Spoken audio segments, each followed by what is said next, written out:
Meus irmãos, vamos abrir as nossas Bíblias no livro de Lamentações, capítulo 3.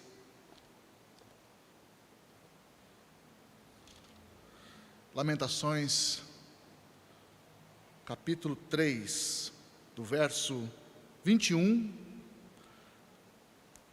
ao verso 25.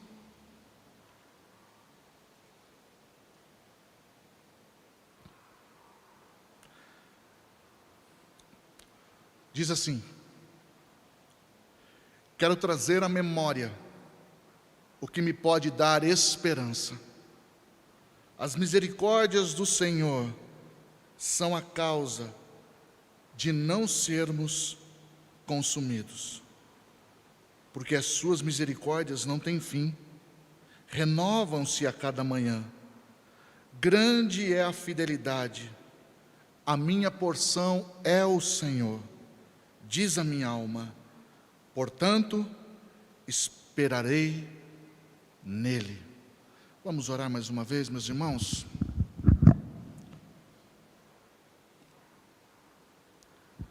Recline as vossas cabeças e oremos.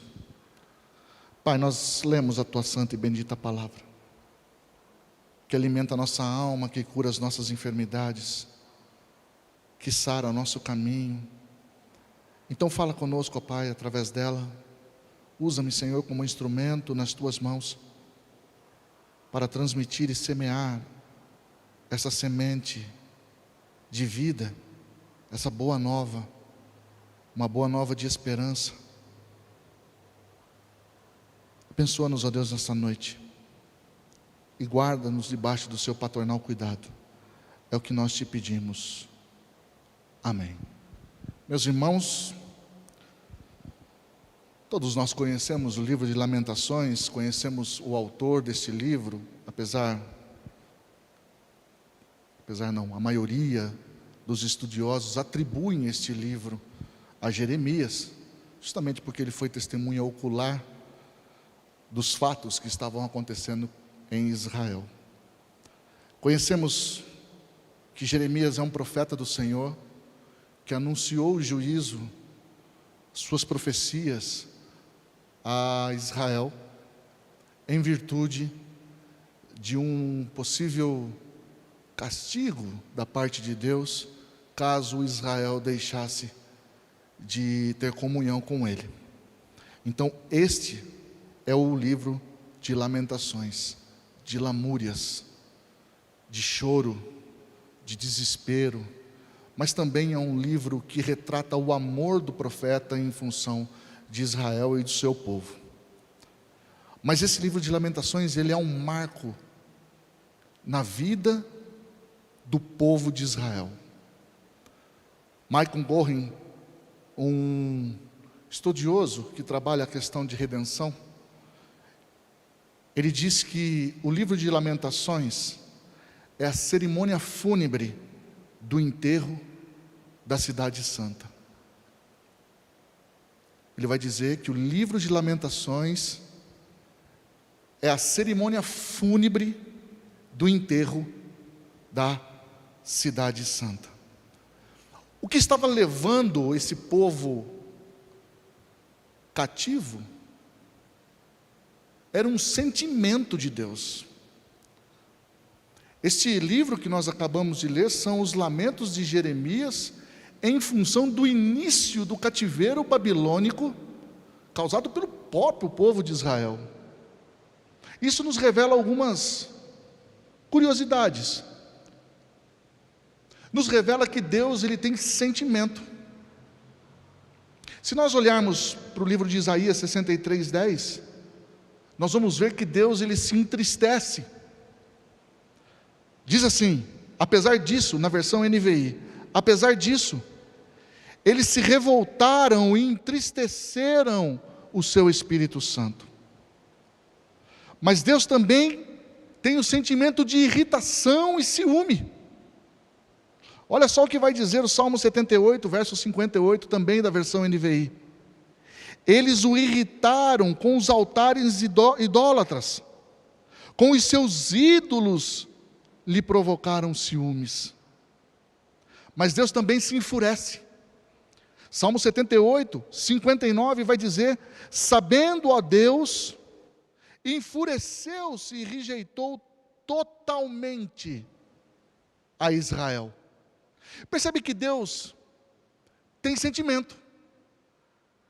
Às vezes a gente tem a impressão de que Deus está lá no lugarzinho dele no céu, sentado no seu alto sublime trono, e que ele só tem a obrigação ou a necessidade de resgatar o caído.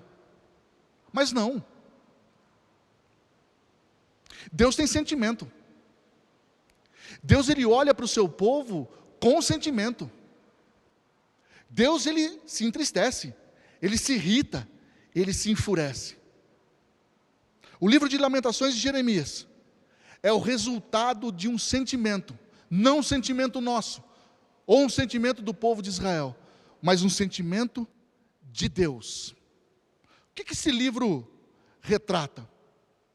Esse livro, ele vai retratar a queda, a lamúria da queda de Israel.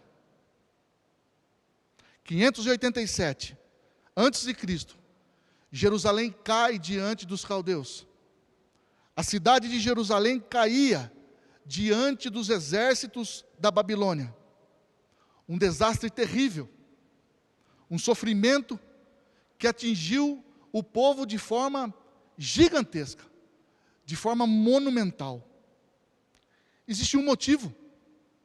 Esse motivo a gente consegue ver e ler em Jeremias, capítulo 25, do verso 3, a partir do verso 3. Diz assim: durante 23 anos, desde o 13º dia, desde o 13º de Josias, filho de Amon, rei de Judá, até hoje, tem vindo a mim a palavra do Senhor, e começando de madrugada, eu vou-la tenho anunciado, mas não vos escutaste. Também, começando de madrugada, vos enviou o Senhor todos os seus servos, os profetas, mas vós não os escutastes, nem inclinastes os ouvidos para ouvir, quando diziam: convertei-vos agora, cada um do seu caminho e da maldade das suas ações, e habitai na terra que o Senhor vos deu, e vossos pais, desde os tempos antigos e para sempre. Depois no verso 8 ele vai dizer: portanto assim diz o Senhor dos exércitos, visto que não escutastes, perceba, visto que não escutastes as minhas palavras. O motivo foi simples. Desde os tempos antigos, Deus vem alertando o povo de Israel quanto à necessidade de comunhão com Ele, que eles permaneceriam na terra prometida, na terra em que o próprio Deus deu, contanto que eles tivessem comunhão com o Senhor, que eles escutassem a voz do profeta, que eles escutassem os seus ensinamentos, que eles cumprissem todos os seus propósitos. Quais foram as consequências? As consequências de não ouvir a Deus, as consequências de não escutar os seus propósitos, os seus princípios, as consequências de não ouvir aquilo que Ele tem a nos dizer, foi gigantesca. Jerusalém então é tomada, e esses detalhes nós conseguimos ver em 2 Reis capítulo 25, como tudo isso aconteceu, mas eu separei algumas coisas aqui. Jerusalém, ela foi cercada, teve fome, penúria, miséria, a fuga de um rei, o saque do templo, o incêndio do templo, o fogo no templo, o fogo no palácio real, o fogo nos monumentos importantes, a demolição dos muros, a matança dos líderes, o exílio dos habitantes, a caminhada de 900 quilômetros até o cativeiro. Uma tragédia instaurada.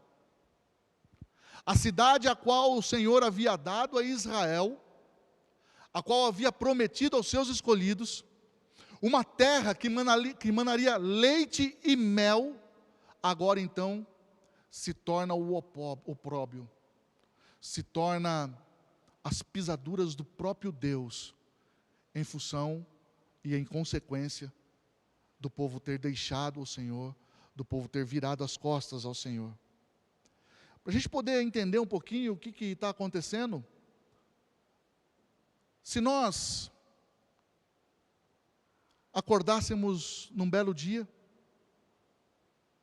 e descobríssemos que estava sendo invadido, ou então, melhor, sofrêssemos um terremoto, casas destruídas, os nossos filhos na calçada, olhando as edificações em ruínas, corpos jogados ao chão, fogo por toda parte, poderíamos pensar, está acabado, está tudo destruído. Você olha para trás e vê a tua casa demolida, tudo aquilo que você conquistou aos anos de trabalho, está no chão. Poderíamos pensar, vamos para a igreja, porque lá existem pessoas crentes, e que lá nós vamos reconstruir novamente através dos nossos irmãos. Ao chegar na igreja, a igreja estava incendiada. Então alguns bandidos, saqueadores, carregam os seus líderes, os líderes das igrejas. Porque também a gente poderia pensar, vamos então até o pastor, vamos então até os presbíteros, vamos até os diáconos. Mas o pastor estava morto, os presbíteros estavam mortos, os diáconos estavam mortos, nem o seminarista escapou. Sem esperança. Olhava para frente, destruição. Olhava para a família, choro, pranto. Sem saber o que fazer, ao dar um passo à sua frente. Isso é mais ou menos o que estava acontecendo com o povo de Israel. A cidade totalmente tomada. Os seus muros, que indicavam a segurança, estavam derribados. Os seus líderes estavam mortos. O templo, que era símbolo de adoração a Deus, estava em chamas. Os utensílios que promoviam o culto ao Senhor foram tomados, e a Bíblia vai dizer que eles não conseguiam nem imaginar a quantidade de peso de prata, de ouro e de bronze que foi retirada do templo. Uma cidade que foi construída, e um povo que foi construído segundo a promessa de Deus, agora então começa a sua jornada de escravidão. A única saída daquele povo para se tornar vivo era uma caminhada de 900 quilômetros até a Babilônia. 900 quilômetros andando para poder preservar a sua vida e se tornar escravo. Quais são as características então que esse livro vai nos mostrar? O capítulo 1, ele vai nos dizer quem era a cidade e o que era neste momento de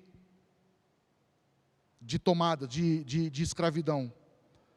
Vai dizer quem era e o que se tornou. O capítulo 2 do livro de Lamentações vai mostrar a ira de Deus, de como que Deus se portou diante de tão grande aberração pelo povo de Israel. O capítulo 3 então vai mostrar a graça e o amor de Deus. O capítulo 4 fala sobre os pecados do povo, e o capítulo 5 fala sobre a súplica do povo. Deus teve um cuidado especial ao escrever esse livro, através de Jeremias. Ele escreveu o capítulo 1, 2, 3 e 4 em formato de acróstico. Não quero entrar muito nessa questão de teologia, mas ela é importante para a gente definir um conceito. Para quem não sabe o que é acróstico, são palavras que nascem de um alfabeto. Um exemplo, a palavra amor, em pé, você pode escrever o primeiro A, amigo, mais, horrível, Robson.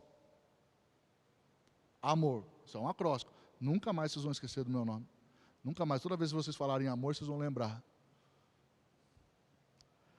Esses capítulos foram escritos em acróstico, que eram, a cada versículo, o início do alfabeto hebraico. Aleph, Bet, Gimel. Então, a cada letra do alfabeto se escrevia um versículo. E isso tinha uma função. Era uma função de memorização, de lembrança. Deus queria que estes versículos do livro de Jeremias fosse lembrado em favor do povo, quando eles estivessem em grande dificuldade e em grande luta. Assim como o Salmo 119, que nós lemos na primeira leitura, também foi escrito com acrósticos. Se lá nós tínhamos a evidência da necessidade da palavra, da lembrança de que a palavra constrói, de que a palavra nos sustenta, de que a palavra é tudo na nossa vida, aqui no livro de Lamentações, Deus deixa os seus acrósticos para que eles pudessem se lembrar de todo o seu pecado,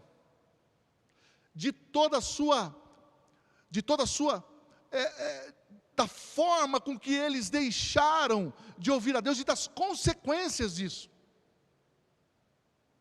Esse livro é um livro de cicatrizes no coração do povo. Todos nós temos uma cicatriz no nosso corpo, que porventura nós fizemos por fazer coisa errada. Eu tenho uma aqui, na minha mão. Certa feita, aos 7 anos de idade, no sítio dos meus avós, chupando cana, eu com uma faca enferrujada na mão.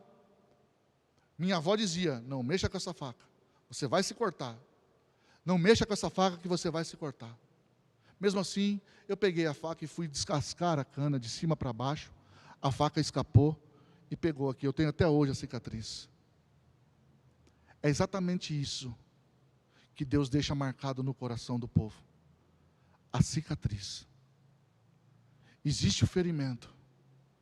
A graça de Deus cura esse ferimento. Mas a cicatriz fica para que nós lembremos da forma com que nós agimos erroneamente. Deus assim faz com a nossa vida. Então, Lamentações é o retrato de um povo que não ouviu ao Senhor e se tornou escravos das suas próprias vontades. Deus tem prazer em cuidar do seu povo e tem falado de muitas formas e de muitas maneiras através do seu Filho. Mas ao cerrarmos os nossos ouvidos à sua palavra e à sua vontade, nos tornaremos escravos das nossas próprias ações.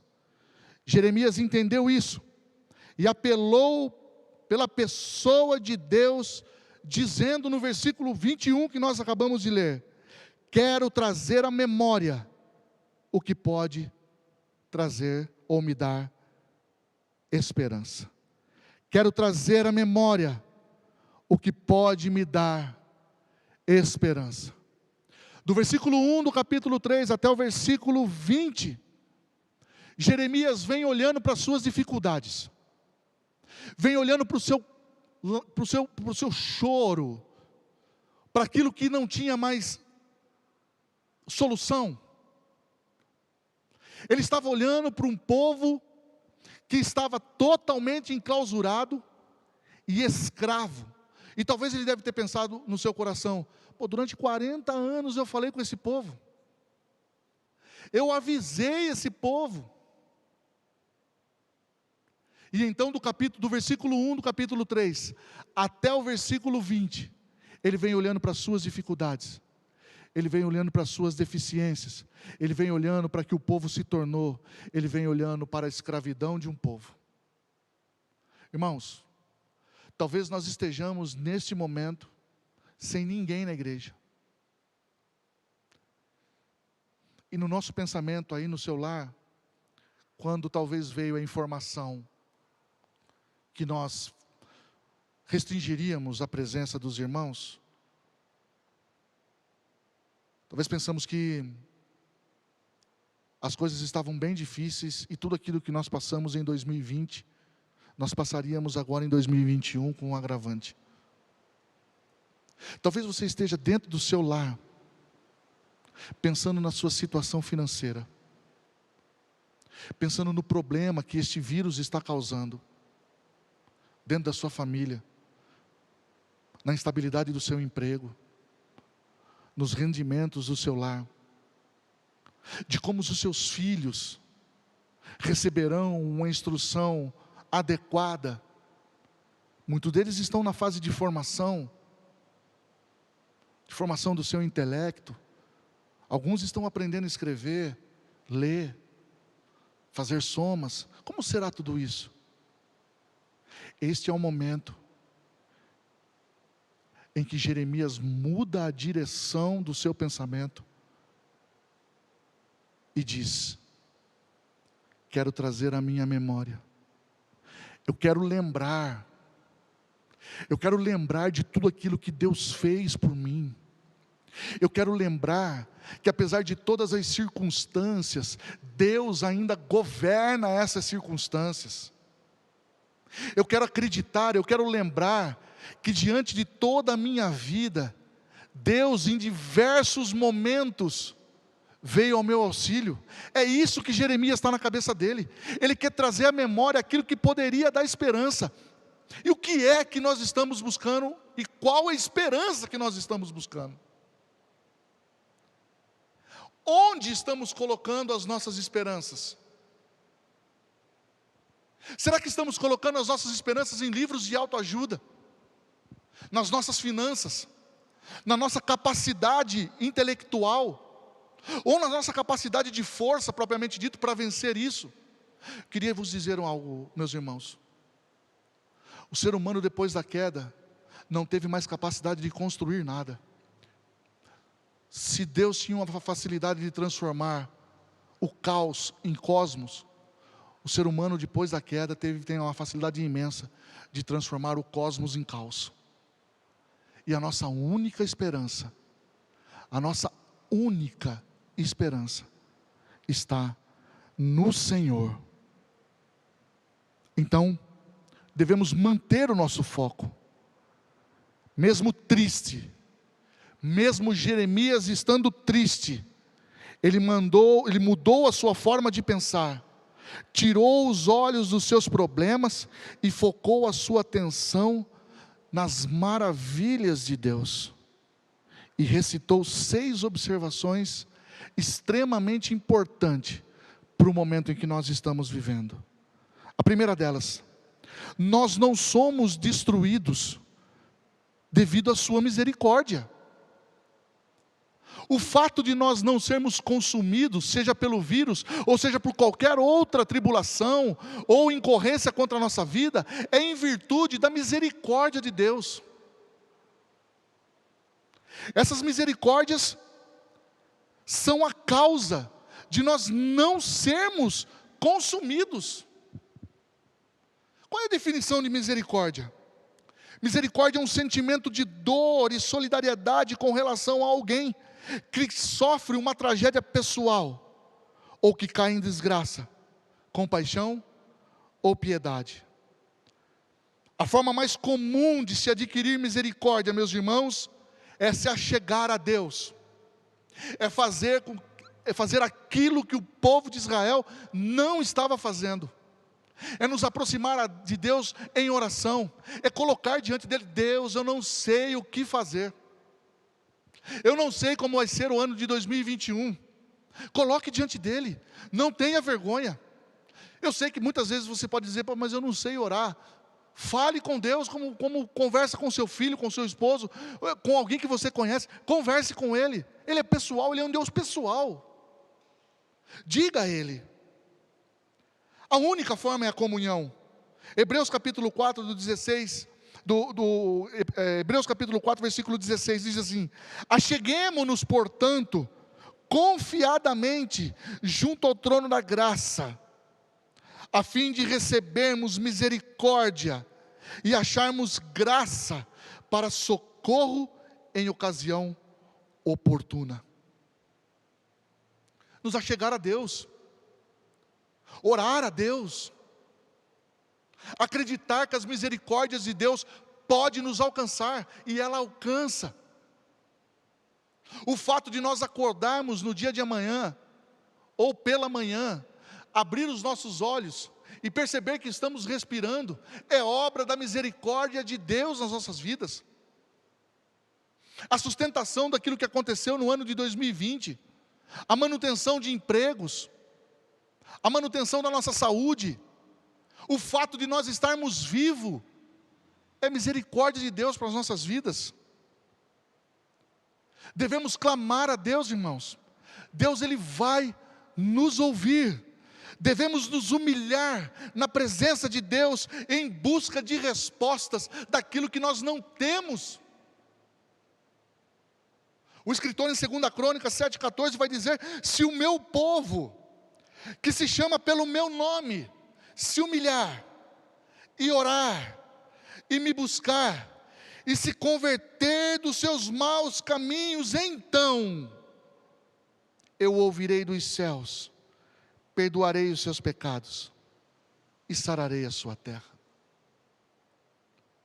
Uma outra observação é que essas misericórdias, elas não têm fim. Ela é infinita. Ela não tem um número palpável. As misericórdias do Senhor, ela é em função daquilo que nós fazemos de bom e daquilo que nós fazemos de ruim, eternamente, sem fim. O amor infinito de Deus por nós gera estas misericórdias sem fim. É o amor dele, é o amor dele pelo povo, é o amor dele em resgatar o seu povo, que transforma as suas misericórdias em algo infinito. Efésios 2, do versículo 4 ao versículo 5, vai dizer: mas Deus, sendo rico em misericórdia, por causa do seu grande amor, com que nos amou, e estando nós mortos em nossos delitos, nos deu vida, juntamente com Cristo. Se nós estivermos junto com Cristo, as misericórdias do Senhor são incalculáveis. Não se consegue medir.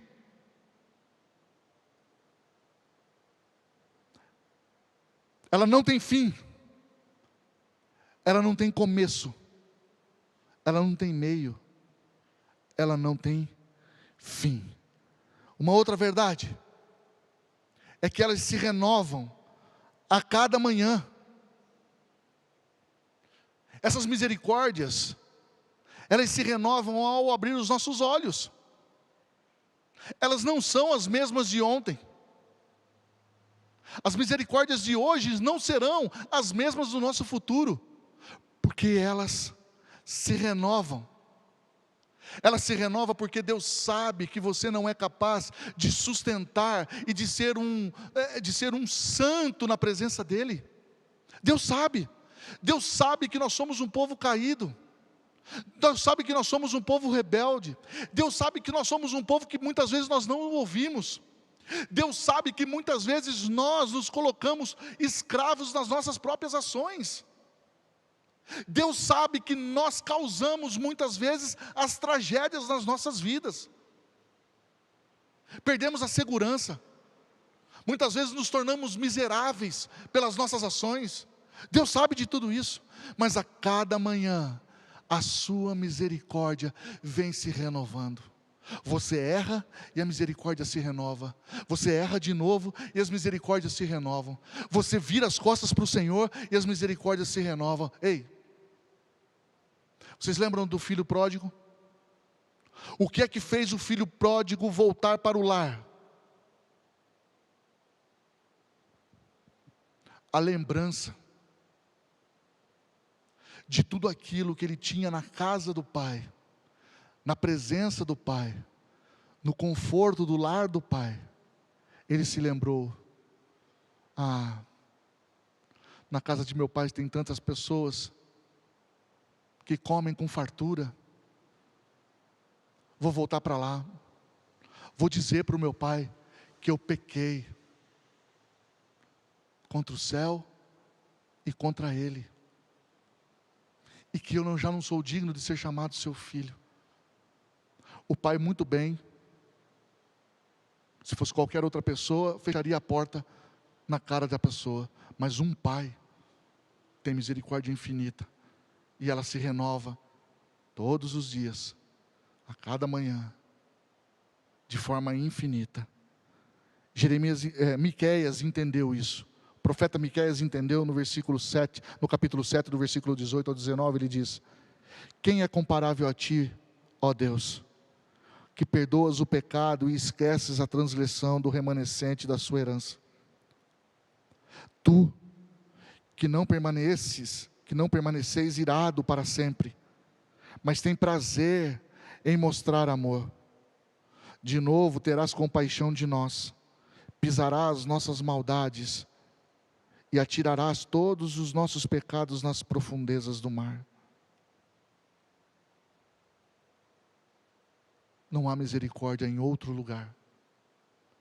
Não há bondade em outro lugar. Não há bondade nos livros. Há conhecimento nos livros, mas não há bondade.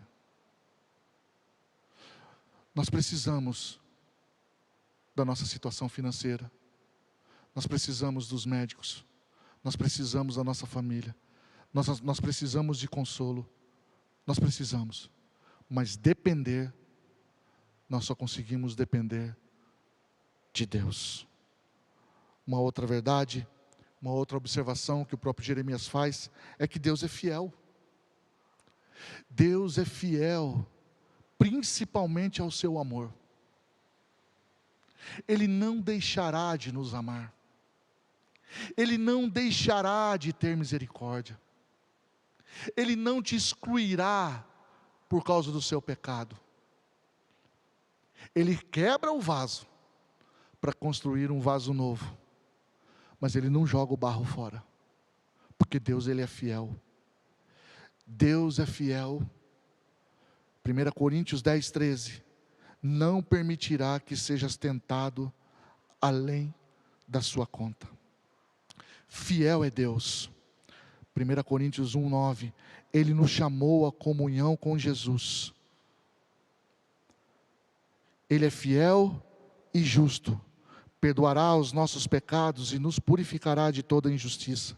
1 João 1, 9. O Senhor é fiel, Ele nos confirmará e guardará do maligno. 2 Tessalonicenses 3, 3. Deus é fiel, Ele mantém a aliança e a bondade eternamente. Deuteronômio 7, 9. Uma outra verdade, uma outra observação que Jeremias faz, extremamente importante, é que a porção de Jeremias era o Senhor. Ele vai dizer no versículo 24, parte A: a minha porção é o Senhor. A expressão porção na Bíblia tem sentido de parte ou pedaço que cabe a alguém. Ao dizer que o Senhor é a sua porção, Jeremias quer deixar claro que todas as coisas, sejam elas grandes ou pequenas, boas ou ruins, não podem preencher a vida do ser humano. Somente Deus. Nada pode preencher a vida do ser humano. A porção de Jeremias, diante da lamentação, era o Senhor. Era a visão em Deus. Era a visão na esperança. Era a visão na lembrança que ele teve de todas as bondades e de todas as ações em favor do seu povo. Salmo 119, 57 vai dizer: o Senhor é a minha porção, eu disse que observaria as tuas palavras. Nós lemos no Salmo 119, logo no início, um salmo que dá ênfase à palavra de Deus. que mostra a necessidade de cumprir os seus propósitos e os seus mandamentos, de cumprir os seus princípios. Se cumprires aquilo que eu digo, vocês continuarão habitando nessa terra. Às vezes acontece alguma coisa de errado conosco, dentro da nossa existência, dentro do nosso contexto, e às vezes a gente culpa o diabo. Mas muitas vezes, se a gente parar para refletir, a gente vai perceber que a situação em que nós estamos passando foram causadas por nós mesmos. E Deus tem utilizado essas situações para nos ensinar, para nos doutrinar. Ele tem deixado o povo à mercê das suas loucuras, para que o povo se volte a Ele, e Ele possa usar de misericórdia infinita, que Ele possa usar de bondade, que Ele possa renovar a misericórdia na sua vida. 2 Coríntios capítulo 12, do verso 9 ao verso 10, Paulo vai escrever: e disse-me, a minha graça te basta, porque o meu poder se aperfeiçoa na fraqueza. De boa vontade, pois, me gloriarei nas minhas fraquezas, para que em mim habite o poder de Cristo. Por isso, sinto prazer nas minhas fraquezas, nas injúrias, nas necessidades, nas perseguições, nas angústias por amor de Cristo, porque quando eu estou fraco, então sou forte. E por fim, ele vai dizer que Deus é a sua esperança. Deus tem que ser a nossa esperança. Puxe na sua lembrança. Puxe na sua lembrança todos os feitos que o Senhor fez na sua vida, na vida dos teus filhos, na vida da sua família, até mesmo na sua vida financeira. O que é que você foi projetado para ser?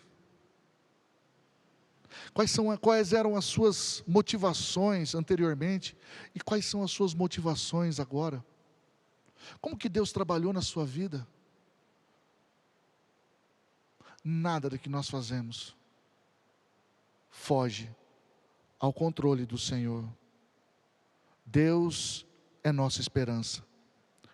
Uma das definições para a esperança que se encontra no Aurélio é confiança. E isso é algo que a gente tem um pouco de dificuldade. A gente sabe que tem que deixar o Senhor cuidar, mas a gente tem dificuldade disso. Mas irmãos, a Bíblia vai nos dizer que nós temos que lançar sobre o Senhor as nossas preocupações, as nossas ansiedades, porque Ele cuidará delas. Se o Senhor vai cuidar das nossas preocupações, se o Senhor vai cuidar das nossas lamúrias, das nossas ações, dos nossos problemas, por que nós nos preocupamos?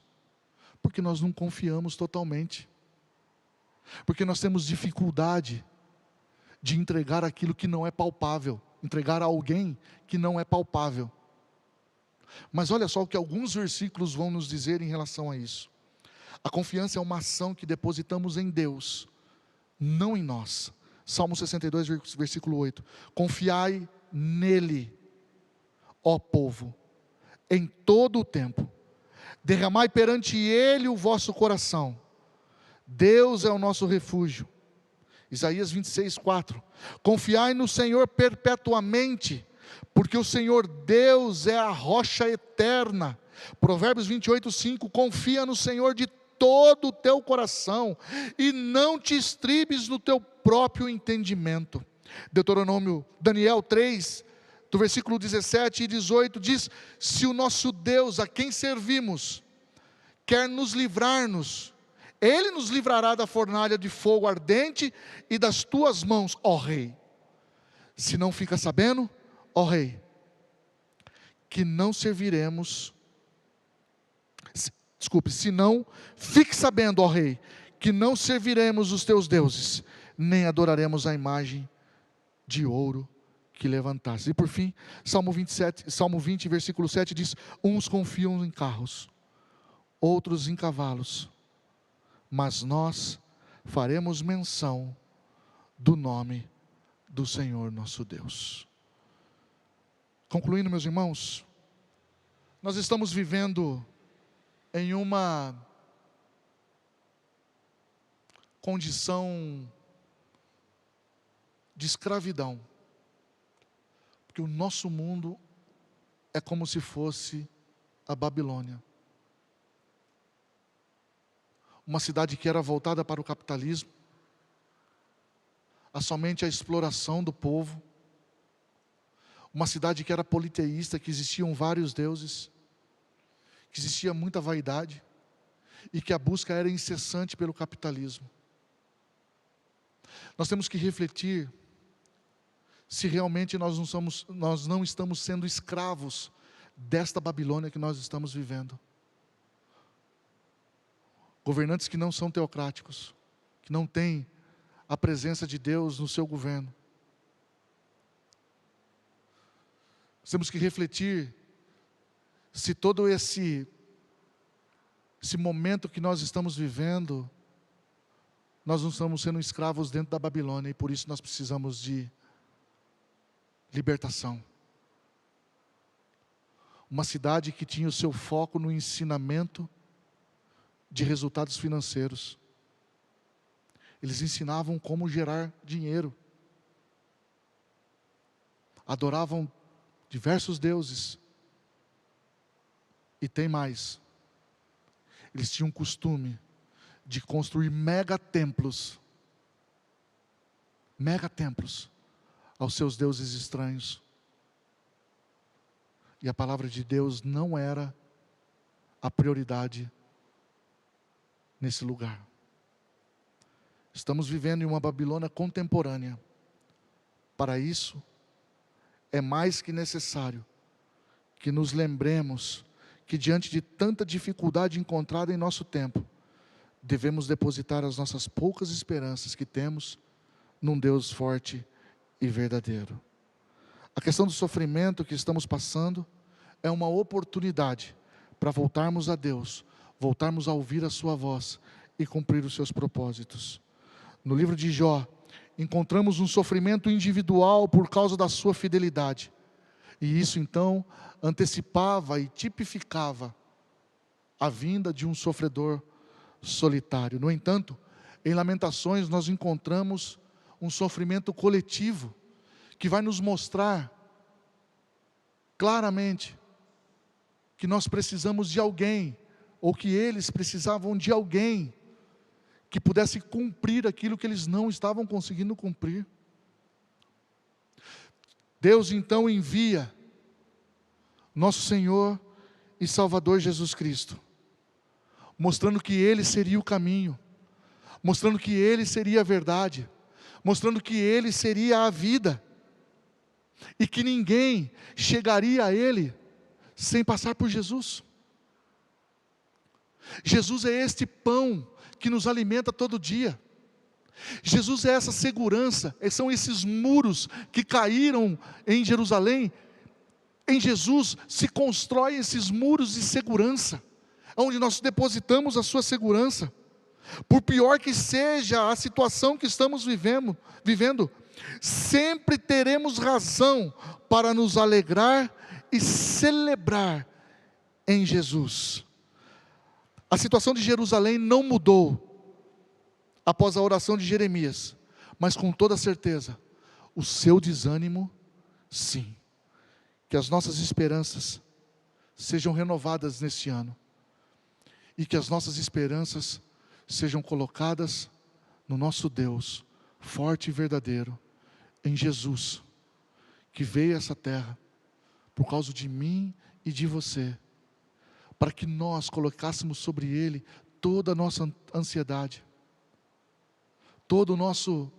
as nossas dificuldades, os nossos lamentos, porque chegará o dia em que nós não estaremos mais neste mundo, mas estaremos num lugar seguro, aonde o próprio Deus enxugará as lágrimas que estão correndo dos nossos olhos nos dias de hoje.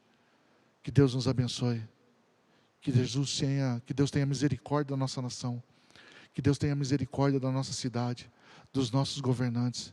Que Deus tenha misericórdia de nós. Amém.